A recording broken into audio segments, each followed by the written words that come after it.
Particular কোনো একটা জিনিস নিয়ে সেটার পেছনে পড়ে থাকলে ধৈর্য ধরে সেটা যদি শেখা যায়, সত্যি মানুষ সেই জিনিসটাতে পারফেকশনিস্ট হয়ে ওঠে।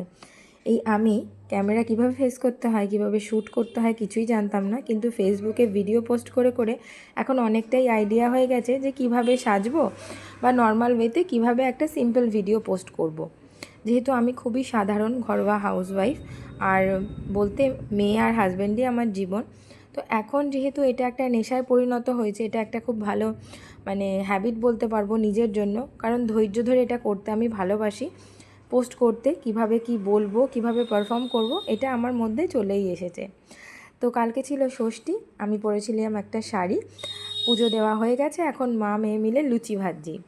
ও বেশ বলল যে মামা আমি হেল্প করবো, ছোট্ট ছোট্ট হাত দিয়ে বেলে বেলে দিচ্ছিল।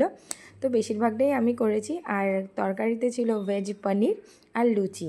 তো দুজনে মিলে মা মেয়ের সময়টা ষষ্ঠীটা এভাবে